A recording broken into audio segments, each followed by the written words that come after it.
Hello everyone, class 10 chapter 4 quadratic equations की exercise 4.3 का आज हम क्वेश्चन नंबर 9 सॉल्व करेंगे। क्वेश्चन है 2 water taps together can fill a tank in 9 3/8 hours. 2 water taps मिलकर एक टैंक को फिल करती हैं 9 3/8 आवर्स में। The tap of larger diameter takes 10 hours less than the smaller one to fill the tank separately. इसमें से larger diameter वाली tap means जो लार्जर टैप है उस टैंक को सेपरेटली फिल करने के लिए स्मॉलर वन टैप से 10 आवर्स का टाइम है वो कम लेती है। Find the time in which each tap can separately fill the tank. हमें यहाँ फाइंड आउट करना है कि दोनों टैप्स अगर अलग अलग उस टैंक को फिल करती हैं तो दोनों कितना कितना टाइम लेगी। ठीक है, अब जो हमें फाइंड आउट करना है वो हम लेट करेंगे। अकॉर्डिंग टू क्वेश्चन क्या कंडीशन है, 2 टैप्स हैं, एक लार्जर टैप एक smaller tap, and according to question larger tap smaller one tap से 10 आवर्स का टाइम कम लेती है। तो इसका मतलब यहाँ हमें क्या लेट करना होगा, time taken by the smaller one tap. ठीक है, तो इसका सल्यूशन आगे हम कंटिन्यू करेंगे। स्टार्ट करते हैं यहाँ से solution. First of all let the time taken by the smaller tap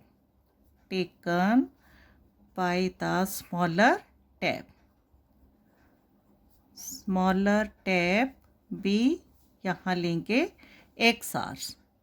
ठीक है, at the time taken by the larger tap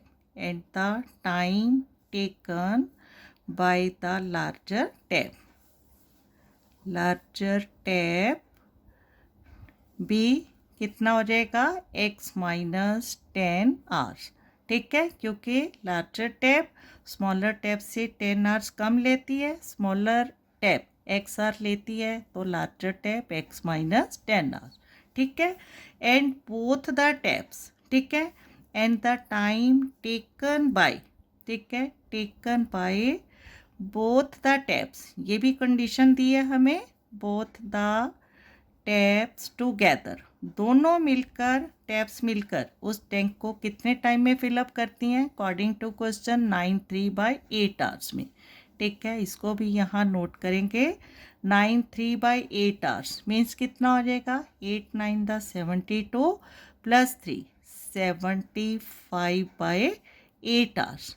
ठीक है, अब हमने आगे लेना है कि स्मॉलर टैप 1 आवर में कितना पार्ट ऑफ टैंक है वो फिल करती है। ठीक है, तो यहाँ इसकी जो नेक्स्ट स्टेटमेंट है क्या लिखनी हमने, द स्मॉलर टैप, ठीक है, the smaller tap fill the tank, ठीक है, फिल द टैंक in 1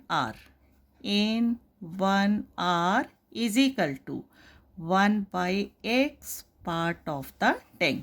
ठीक है, and the larger tap, ठीक है, and the larger यहाँ smaller tap, and the larger tap fill the tank in 1 hour. Larger tap 1 hour में कितना part of tank fill करेगी, 1/x minus 10 part of the tank. ठीक है, and both the taps, ठीक है, both the taps together fill the tank in 1 hour is equal to, दोनों tap मिलकर 75/8 hours में टैंक को फिल करती हैं। तो दोनों टैप 1 आवर में कितना पार्ट ऑफ टैंक फिल करेंगी, 8/75 पार्ट। ठीक है, अब देखो यहाँ हमने इस पार्ट को क्यों लिया, हमें तीनों कंडीशंस में अगर सेम टाइम के लिए पता होगा कि कितना कितना पार्ट ऑफ टैंक फिल करते हैं तो यहाँ से हमें इक्वेशन बनानी आसान हो जाएगी। ठीक है, देखो स्मॉलर टैप कंप्लीट टैंक को फिल करने के लिए एक्स आर लेती है, तो यहाँ से हमें पता चलेगा एक आर में वो कितना पार्ट ऑफ टैंक फिल कर रहा है, 1/x, और लार्जर टैप एक आर में कितना पार्ट ऑफ टैंक फिल कर रहा है, 1/x minus 10 part of the tank, और दोनों टैप्स मिलकर 8/75 पार्ट ऑफ द टैंक। और यहाँ से इक्वेशन कैसे बनेगी, अकॉर्डिंग टू क्वेश्चन क्या गिवन है, दोनों पार्ट मिलकर एक टैंक को फिल करती हैं इतने टाइम पे, ठीक है। तो अगर हम इन दोनों का 1 आवर का टाइम है, पार्ट ऑफ टैंक है, वो ऐड करेंगे, तो यहाँ 1/x प्लस 1/x माइनस 10, ठीक है। ये जो पार्ट ऑफ टैंक है ये स्मॉलर टैप द्वारा फिल किया गया, ये पार्ट ऑफ टैंक है लार्जर टैप द्वारा, और दोनों मिलकर 1 आवर में मिलकर कितना पार्ट ऑफ टैंक फिल कर रही है, 8/75, ठीक है। तो इक्वेशन बनाने के लिए हमें लेफ्ट हैंड साइड आर जो राइट हैंड साइड है दोनों में क्या बनाना होता है, बैलेंस, ठीक है। तो इसीलिए हमने यहाँ 1 आवर को कंसंट्रेट किया, ठीक है। 1 आवर में कितना पार्ट ऑफ टैंक फिल है, तीनों कंडीशन में, ठीक है। इसको फिर से समझना है, हमने इस यहाँ 1 आवर का जो है पार्ट ऑफ टैंक क्यों लिया, क्योंकि यहाँ हमें इक्वेशन बनानी थी, और इक्वेशन क्या होती है, बैलेंस होती, ठीक है। फिर से part of tank filled in 1 hour by the smaller tap, part of tank filled by the larger tap in 1 hour, ठीक है, and part of tank filled by both the taps in 1 hour and 1 hour, ठीक है, clear है। अब इस equation को आगे हमने सॉल्व करना है, राइट। दोनों में डिनोमिनेटर है जो एल्जेब्रिक एक्सप्रेशन है, ठीक है। तो डिनोमिनेटर्स का एलसीएम मीन्स इनको मल्टीप्लाई करेंगे x इंटू एक्स माइनस 10, जब इनको मल्टीप्लाई किया जाता है ये न्यूमरेटर मल्टीप्लाई हो जाएगा x माइनस 10 से, 1 इंटू एक्स माइनस 10 क्या हो जाएगा, x माइनस 10, और ये न्यूमरेटर x इंटू होगा तो क्या हो जाएगा, प्लस 1x द x, ठीक है, is equal to 8/75, right. Now x plus x क्या हो जाएगा, 2x माइनस 10 अपॉन में x into x square minus x into 10x is equal to 8/75। अब दोनों साइड में क्या है, फ्रैक्शन है, तो फिर से क्रॉस मल्टीप्लाई करेंगे, ठीक है। 2x minus 10 multiply by 75, right. तो क्या आ जाएगा, 75 into 2x minus 10 is equal to 8 into x square minus 10x, ठीक है, 8 into x square minus 10x, right. Now 75 into 2 क्या आ जाएगा, 2 5 द 10, 2 7 द 14, 115, 150x minus 75 into 10, 750 is equal to 8 into x square, 8x square minus 8 into minus 10x क्या आ जाएगा, माइनस 80x, ठीक है। अब इस दोनों टर्म्स को हम राइट साइड ले जाएंगे, ठीक है, क्योंकि अगर इन दोनों टर्म्स को लेफ्ट साइड लाएंगे तो यहाँ माइनस 8x स्क्वायर हो जाएगा, फर्स्ट जो हमारी टर्म माइनस में आएगी तो फिर से हमें सॉल्व करना होगा, इसलिए हम इस टर्म को पहले लिखेंगे 8x स्क्वायर माइनस 80x। अब इसको अगर राइट साइड ले जाते हैं, ठीक है, तो ये क्या बन जाएगा, माइनस 150x, और ये हो जाएगा प्लस 750 इज इक्वल टू 0, ठीक है, क्लियर हो रहा है। Now 8x square minus 80x minus 150x क्या हो जाएगा, 230x, ठीक है, क्योंकि 0 प्लस 0 8 प्लस 5 13, 1 बचेगा, 1 प्लस 1 2, ठीक है, 230x and plus 750 is equal to 0, ठीक है। अब 8x square minus 230x plus 750 is equal to 0, ये तीनों टर्म्स क्या हैं, 0 2 की डिविजिबल है, तो इसका मतलब इन पूरी इक्वेशन को हम डिवाइड बाय 2 करेंगे, ठीक है। तो इक्वेशन है हमारी और है जो स्टैंडर्ड फॉर्म में आ जाएगी और स्मॉल हो जाएगी। तो 8x² डिवाइड बाई 2 क्या आ जाएगा 4x² minus 230x divide by 2 क्या आ जाएगा 115x प्लस 750 डिवाइड बाई 2 क्या आ जाएगा 2 3 द 6 1 5 बचेगा 2 7 द 14 1 0 बचेगा 2 5 द 10 is equal to 0 divide by 2 0। ठीक है, क्लियर है। अब यहाँ हमें क्या मिल रहा है 4x² minus 115x plus 375 is equal to 0 quadratic equation की फॉर्म। ठीक है, इसमें से हमने फैक्टर्स फाइंड आउट करने, इसके फैक्टर बनाने हैं और फिर उसमें से x की वैल्यू लेनी। ठीक है, तो यहाँ इसको हम इसके फैक्टर फाइंड आउट करेंगे by splitting the middle term से। By splitting the middle term में क्या कंडीशन होती है x² का कोफिशिएंट a है और इनटू c है जो कांस्टेंट टर्म, इसको इनटू करते हैं तो यहाँ a क्या है यहाँ 4। ठीक है, x² का coefficient a and constant term c है।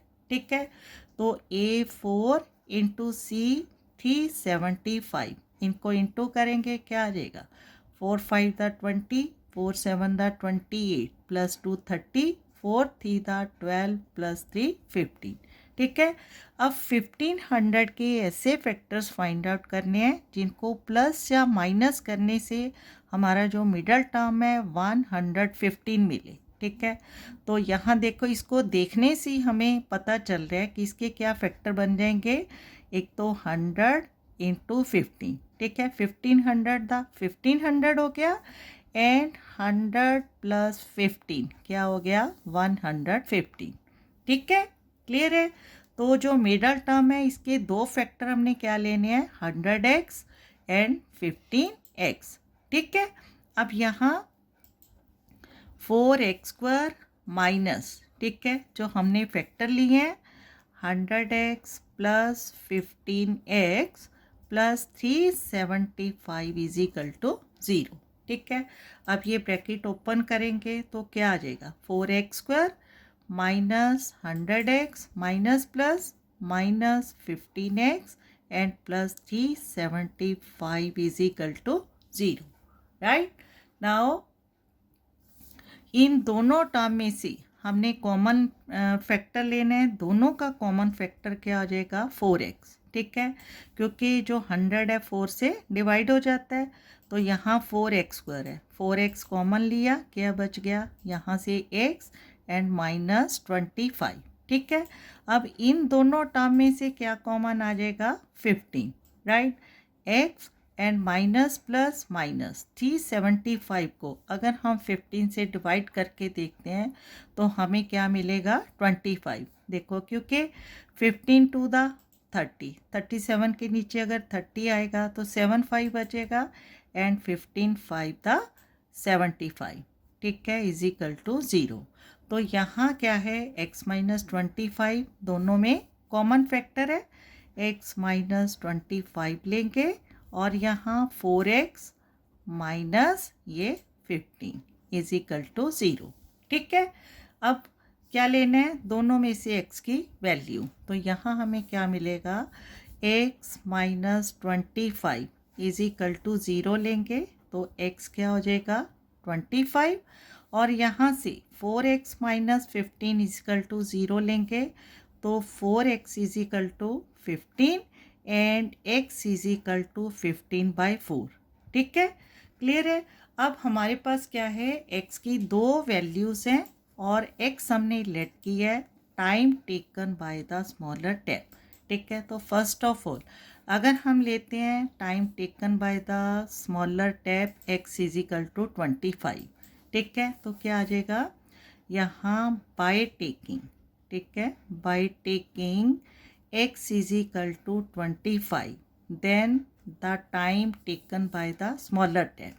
ठीक है, the required time taken by the smaller tab, the time taken by the smaller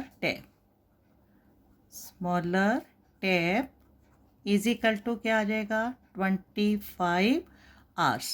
ठीक है, जो कि हमने फाइंड आउट करना था, and the time taken by the larger tap, ठीक है, and time taken by the larger tap, larger tap is equal to क्या था हमने लिया, x माइनस 10 आवर्स, ठीक है, तो इसमें x की वैल्यू पुटअप करेंगे 25 और ये माइनस 10 इज इक्वल टू क्या आ जाएगा 15 आवर्स, ठीक है, इज द रिक्वायर्ड सल्यूशन होगा, ठीक है। अब देखो क्योंकि हमारे पास x की दो वैल्यूज़ हैं, ठीक है, अगर हम इसको भी यहाँ अप्लाई करके देखेंगे, ठीक है, यहाँ अगर हम इसको सॉल्व करके देखते हैं by taking x is equal to 15/4, ठीक है, तो by taking x is equal to 15/4, तो क्या आ जाएगा, अगर हम 15 को 4 से डिवाइड करते हैं तो क्या आ जाएगा, 4 3 दा 12, 3 रिमाइंडर आएगा, डेसिमल लेंगे, 3 को 0 मिलेगी 30, 4 7 दा 28, 2 0 बचेगा, 4 5 दा 20, तो ये x की वैल्यू मतलब time taken bye smaller tap 3.75 आ रहा है, तो time taken bye larger tap क्या हो जाएगा, x माइनस 10 है, ठीक है, तो देखो तो x इज इक्वल टू अगर 3.75 आवर्स है तो x minus 10 is equal to क्या हो जाएगा 3.75 माइनस 10, तो इसका आंसर तो नेगेटिव में आ जाएगा, क्या आंसर आ जाएगा यहाँ 25 और ये 6 माइनस, तो कोई भी टाइम है जो टैंक को फिल करने के लिए नेगेटिव नहीं होता, ठीक है, इसलिए इस वैल्यू को x is equal to 15/4 cannot be taken, ठीक है, ठीक है, तो फाइनली जो हमारा ये आ जाएगा कैन नॉट बी एक्सेप्टेबल, ठीक है, -6.25 hours cannot be acceptable, ठीक है, तो हेंस जो हमारा रिक्वायर्ड सॉल्यूशन है x is equal to 25 hours and x minus 10, 25 minus 10 15 hours is the required solution, ठीक है, क्लियर है, hence the time taken by the smaller tap 25 hours and the time taken by the larger tap, ठीक है, 15 hours is the required solution, okay, thank you.